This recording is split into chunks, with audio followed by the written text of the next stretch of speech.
Chapitre 3. Aux portes de Tashbaan. Mon nom, dit la jeune fille pour commencer, est Aravis Tarkina, et je suis la fille unique de Kidrash Tarkan, fils de Rishti Tarkan, fils de Kidrash Tarkan, fils d'Ilsombre Tisroc, fils d'Aldib Tisroc, qui descendait en droite ligne du dieu Tash. Mon père est seigneur de la province de Kalavar, et il a le droit de rester debout, les pieds dans ses chaussures, face au Tisroc lui-même, puisse-t-il vivre pour toujours.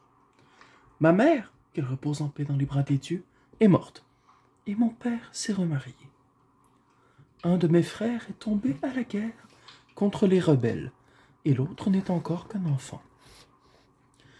Or, il se trouva que la femme de mon père, ma belle-mère, me prit en haine, et que le soleil parut devoir perdre pour elle tout éclat, aussi longtemps que je vivrais dans la maison de mon père.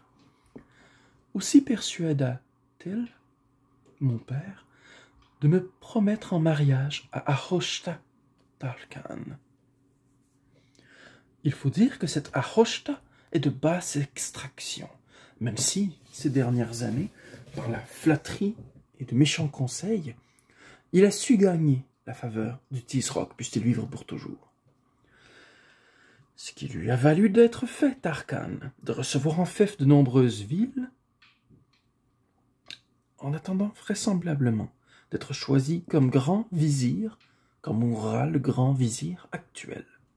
En outre, il a au moins 60 ans, est bossu, et son visage est celui d'un gorille.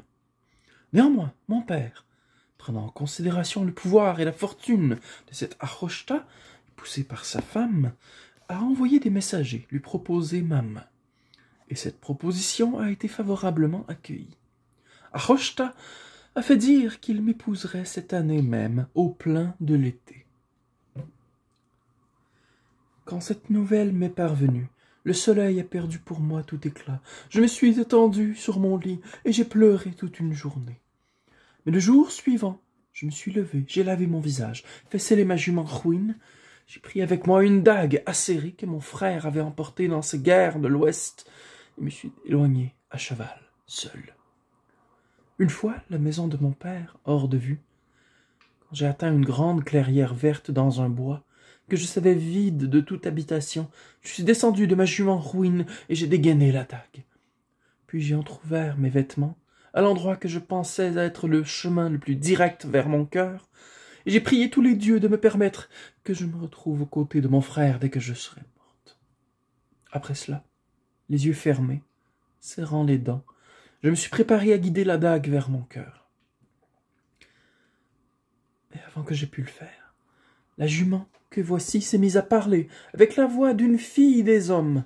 « Oh, ma maîtresse, m'a-t-elle dit, ne porte en aucune façon atteinte à ta vie, car tant que tu vis, tu peux encore connaître un destin heureux, tandis que tous les morts, quels qu'ils soient, ne sont ni plus ni moins que morts. » « Je n'ai pas dit aussi bien que ça, chuta la jument. »« Oh, chute, madame, chute !»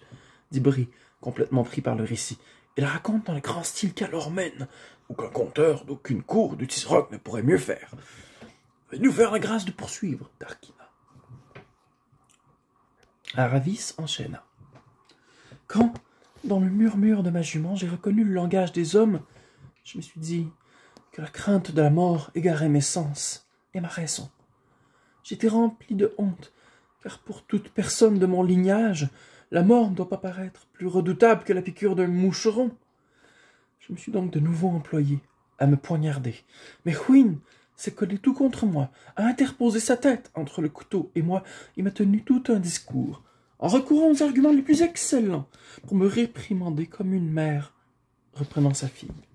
Et ma stupéfaction fut telle, alors que j'en oubliai le projet de me tuer, et Ahoshta lui-même, et lui demandai « Ô ma jument, comment as-tu appris à parler comme une fille des hommes ?»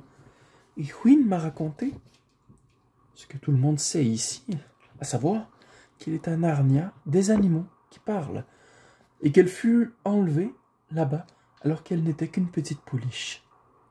Elle m'a parlé aussi des bois et des sources de Narnia, et des châteaux, et des grands navires, jusqu'à ce que j'en arrive à lui dire « Partage et Azaroth des Ardina, reine de la nuit, j'ai grand désir et grande envie de me retrouver en ce pays de Narnia. » Et ma jument m'a répondu « Ô ma maîtresse, vous seriez heureuse à Narnia, car dans ce pays aucune jeune fille n'est forcée de se marier contre son gré. » Après que nous nous sommes entretenus pendant un long moment, l'espoir m'est revenu, et je me suis réjoui de ne pas m'être tué. En outre, nous convîmes de nous sauver ensemble, Hwin et moi. Et voici de quelle façon. Nous rentrâmes à la maison de mon père, et je revêtis mes habits les plus gais, chantai et dansai devant mon père, feignant d'être comblé par le mariage auquel il me destinait. Puis je lui dis « Ô mon père, ô délice de mes yeux, accordez-moi votre licence et permission de partir avec l'une de mes suivantes, passer 3 jours dans la forêt, pour faire des sacrifices secrets à Zardina, reine de la nuit, et patronne des jeunes filles à marier. Comme, selon la coutume, il sied aux demoiselles qui vont devoir quitter le service de Zardina afin de se préparer au mariage. » Ils m'ont répondu « Ô ma fille, ô le délice de mes yeux, qu'il en soit ainsi. » Mais dès que je fus hors de la présence de mon père, je m'en allai voir son secrétaire particulier, qui se trouve être son esclave le plus âgé, celui qui me faisait sauter sur ses genoux quand j'étais bébé, et qui m'aime plus que l'air qu'il respire à la lumière de ses yeux. Je lui fis jurer le secret et l'implorai de bien vouloir écrire pour moi une lettre. En pleurant, il me supplia de revenir sur ma décision, mais il finit par dire « Vos désirs sont des ordres. » Il fit selon ma volonté. Je scellai la lettre et la cachai dans mon giron. « Qu'y avait-il dans la lettre ?» s'enquit Shasta. « Tu calmes, jeune homme, dit Bré. Tu caches l'histoire. Il nous dira tout ce qui concerne la lettre quand le moment sera venu. » Continuez, Tarkina. Alors, j'ai appelé la suivante qui devait m'accompagner dans la forêt pour pratiquer les rites de Zardina et lui demander de me réveiller très tôt. Je suis montrée joyeuse avec elle. Il lui ai donné du vin à boire. Mais j'avais mélangé au contenu de son verre de quoi la faire dormir une nuit tout le jour suivant. Dès que la maisonnée de mon père est allée dormir, je me suis levé. J'ai enfilé une armure de mon frère que je gardais toujours dans ma chambre en souvenir de lui. J'ai glissé dans ma ceinture tout l'argent dont je disposais et certains bijoux de prix. Je me suis approvisionné en nourriture et scellé ma jument de mes propres mains et me suis échappé à la première relève de la garde de nuit. J'ai galopé, non vers la forêt, où mon père croyait que j'étais allé, mais vers le nord et l'est, en direction de Tashbaan. En fait, je savais que, pour au moins 3 jours, mon père, trompé par mes paroles, ne me chercherait pas. Et le 4e jour, je suis arrivé à la ville d'Azim Balda. Il faut vous dire qu'Azim Balda se trouve à la croisée de nombreuses routes. De là, les portes du Tisroc, puissent-ils vivre pour toujours, envoient d'agiles coursiers vers tous les points de l'Empire. Et c'est l'un des droits et privilèges des Tarkanes que d'envoyer des messages à leur intermédiaire. Je suis allé, par conséquent, voir le chef des messagers à l'hôtel des postes impériales d'Azim Balda et lui dit « Ô expéditeur des missives, voici une lettre de mon oncle Ahoshta Tarkan, adressée à Kidrash Tarkan, seigneur de Kalavar. Prends donc ces 5 croissants et veille à ce qu'elles lui parviennent. » Le chef des messagers a dit « Vos désirs sont des ordres. » Cette lettre était censée avoir été écrite par Ahoshta, et voici ce qu'elle contenait. Ahoshta Tarkan, à Kidrash Tarkan, paix et salutations, au nom de Tash, l'irrésistible et inexorable. Apprenez que, alors que j'étais en route vers votre maison pour y remplir mon engagement de mariage envers votre fille Aravis Tarkina, il plut au Dieu et à la bonne fortune que je la rencontre dans la forêt où elle achevait d'accomplir les sacrifices rituels à Zardina, selon la coutume propre aux jeunes filles. Apprenant qui elle était, enchanté de sa beauté et de sa modestie, j'en tombai éperdument amoureux. Il me sembla que le soleil perdrait pour moi tout éclat si je ne l'épousais pas à l'instant même. En conséquence de quoi, j'ai préparé les sacrifices, épousé votre fille dans l'heure qui suivit notre rencontre et les ramener avec moi dans ma maison. et, tous deux, nous vous prions instamment de bien vouloir venir jusqu'ici aussi vite que vous le pourrez, afin que nous ayons le plaisir de vous voir et de vous entendre. Tout aussi bien pourriez-vous apporter avec vous la dot de ma femme, dont, en raison de mes lourdes charges, de mon train de vie, j'ai besoin sans retard. Et, puisque votre grâce et moi-même sommes frères, je me tiens pour assurer que vous ne serez pas fâchés par la précipitation de ce mariage, dû à l'amour démesuré que je porte à votre fille, et je vous recommande de finir à la protection de tous les dieux. Dès que j'en ai terminé avec cela, je m'éloignai d'Azimbalda en toute hâte, sans craindre d'être poursuivi, prévoyant que mon père, après avoir reçu une telle lettre, enverrait des messages à Rochta, où irait le voir lui-même, et que, avant que le poteau rose soit découvert, j'aurais dépassé Tashbaan. Voilà pour l'essentiel de mon histoire jusqu'à ce soir, où je fus poursuivi par des lions avant de faire votre connaissance dans l'eau salée, où nous nagions côte à côte. « Et qu'est-il arrivé à la jeune fille, celle que vous avez droguée » demanda Shasta. « À coup sûr, elle aura été fouettée pour s'être réveillée trop tard, » répondit Aravis avec détachement. « Mais c'était une espionne au service de ma belle-mère. Je suis très contente qu'elle ait été fouettée. »« Et dis donc, c'est pas très correct, » observa Shasta. « Rien de tout cela ne m'a été inspiré par le désir de vous plaire à vous, » laissa tomber Aravis.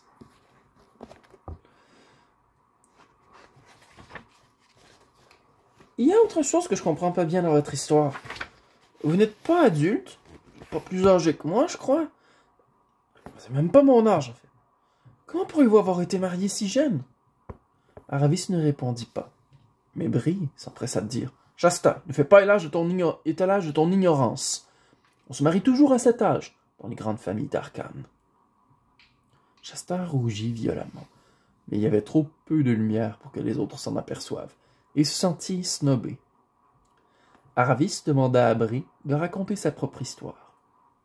Bree la raconta, et Shasta trouva qu'il en rajoutait beaucoup trop à propos de ses chutes de cheval, ses fautes d'équitation. Bien sûr, Bree trouvait cela très drôle, mais Aravis ne rit pas. Quand Bree eut fini, ils allèrent tous dormir. Le jour suivant, tous les quatre, les 2 chevaux et les 2 humains poursuivirent le voyage ensemble. Shasta pensait que c'était beaucoup plus agréable quand Bree et lui étaient seuls de leur côté, car désormais Bree et Aravis faisaient à eux seuls presque toute la conversation. Bree avait vécu longtemps à Calormen, au milieu de Tarkhan et de leurs chevaux, et bien sûr il connaissait la plupart des gens et des endroits qu'Aravis avait fréquentés. Il n'arrêtait pas de dire des choses du genre « Mais si vous étiez à la bataille de Zulindre, vous devez avoir connu mon cousin Alimash. » Et Bree répondait « Ah oui, Alimash, le capitaine des chariots, vous savez. Je fréquente pas trop les chariots, ni les chevaux qui les tirent. Ce n'est pas de la vraie cavalerie. Mais Alimash était un gentilhomme de valeur. Il a rempli de sucre ma musette après la prise de Thébé. » Ou encore, Bree disait « Je suis descendu jusqu'au lac de Misrel l'été dernier. » Et Aravis répondait « Ah, Misrel, j'avais une amie là-bas. Lazaraline Tarkina. Quel endroit délicieux, ces jardins et la vallée aux 1000 parfums. » Bree ne cherchait pas du tout à exclure Shasta, bien que Shasta soit parfois tenté de le penser. Les gens qui ont beaucoup d'amis communs ne peuvent pas se retenir d'en parler entre eux, et quand ça se passe devant vous, vous avez forcément l'impression de ne pas être dans le coup. Tout intimidé par un grand cheval de bataille comme Bree, Hwin la jument n'ouvrait guère la bouche. Quant à Aravis, elle n'adressait jamais la parole à Shasta, tant qu'elle pouvait en dispenser. Très vite, cependant, ils eurent à se préoccuper de choses plus importantes. Ils approchaient de Tashbaan. Les villages étaient plus nombreux, plus grands, et il y avait plus de monde sur les routes. Ils voyageaient maintenant presque exclusivement de nuit, se cachant du mieux qu'ils le pouvaient le jour. À chaque halte, ils discutaient tant et plus pour savoir ce qu'ils devraient faire en arrivant à Tashbaan. Jusqu'alors, ils avaient tous évité d'aborder ce sujet, mais désormais on ne pouvait l'éluder plus longtemps. Au cours de ces discussions, Aravis devint un tout petit peu moins inamical envers Shasta. On s'entend mieux avec les gens quand on a fait des projets ensemble, qu'on parle de choses et d'autres. Bray dit qu'il fallait avant tout fixer un lieu de rendez-vous, où ils se retrouveraient tous au-delà de Tashbaan, si, par malchance, ils venaient à être séparés lors de la traversée de la ville. Il ajouta que le meilleur endroit serait les tombeaux des anciens rois, à l'orée du désert. « C'est une espèce de grande ruche en pierre, dit-il. Vous ne pouvez pas les rater. Et ce qu'il y a de mieux, c'est qu'aucun Calormen ne veut s'en approcher, car il pense que l'endroit est hanté par des ghouls. Ça les terrifie. » Arvis demanda si c'était vraiment hanté par des ghouls. Mais Bray rétorqua qu'il était un libre cheval de Narnia et ne croyait pas à ces sornettes Calormen. Puis Shasta précisa qu'il n'était, lui non plus, pas un Calormen et qu'il se souciait comme d'une guigne de ces vieilles histoires de ghouls. C'était pas tout à fait vrai, mais Arvis, plutôt impressionné et un peu agacé aussi sur le moment, affirma que, même s'il y avait plein de ghouls, elle s'en moquait pas mal.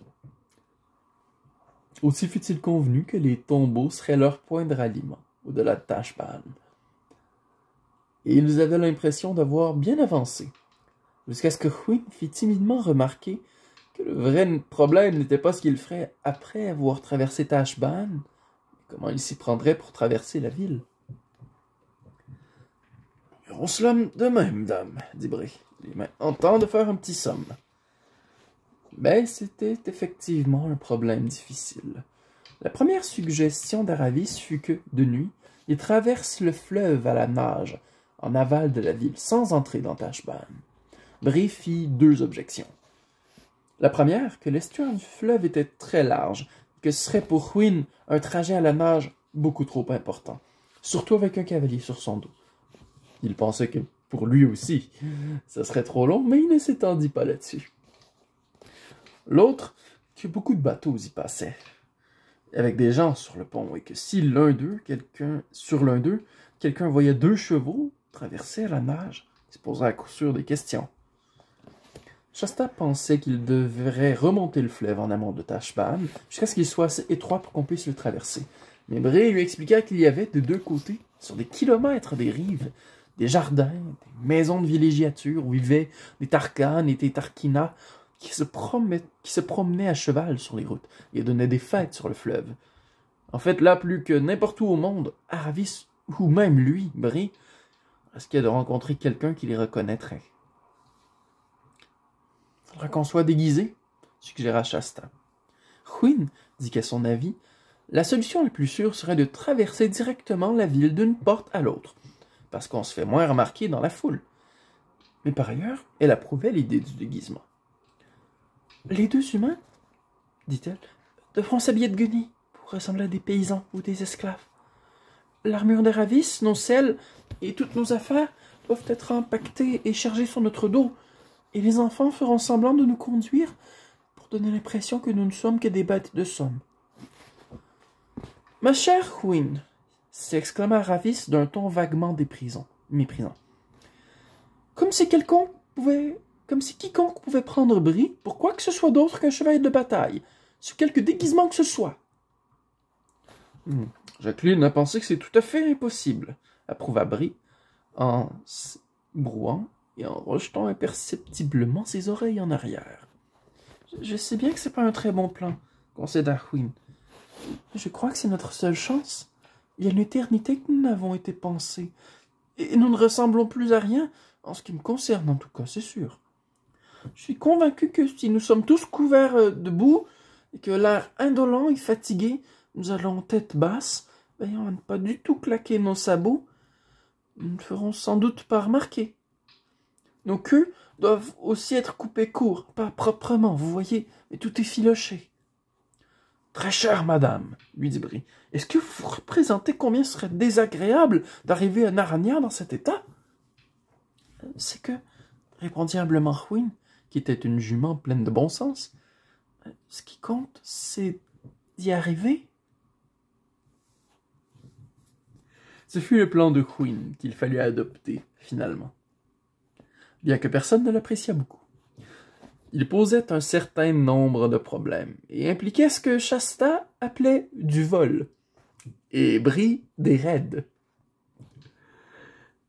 Ce soir-là, une ferme voisine y perdit quelques sacs, et le lendemain soir, un autre y laissa un rouleau de corde.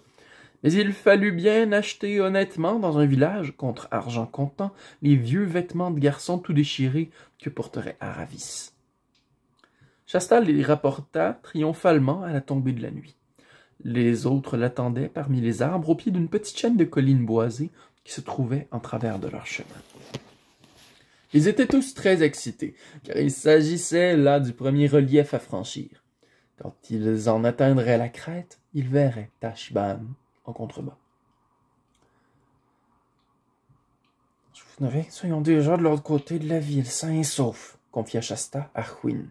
« Oh, moi aussi, » répondit Hwin avec ferveur. Cette nuit-là, à travers la forêt, ils zigzaguèrent jusqu'à la crête, en suivant une piste de bûcherons. Et en sortant des bois, au sommet, ils virent des milliers de lumières dans la vallée en contrebas. Shasta n'avait jamais eu la moindre idée de ce à quoi pouvait ressembler une grande ville, et il en fut effrayé. Ils prirent leur dîner et les enfants dormirent un peu, mais les chevaux les réveillèrent très tôt le matin. Sous les étoiles encore visibles, l'herbe était terriblement humide et froide. Le soleil pointait tout juste à l'horizon, et loin sur leur droite, par-delà de la mer.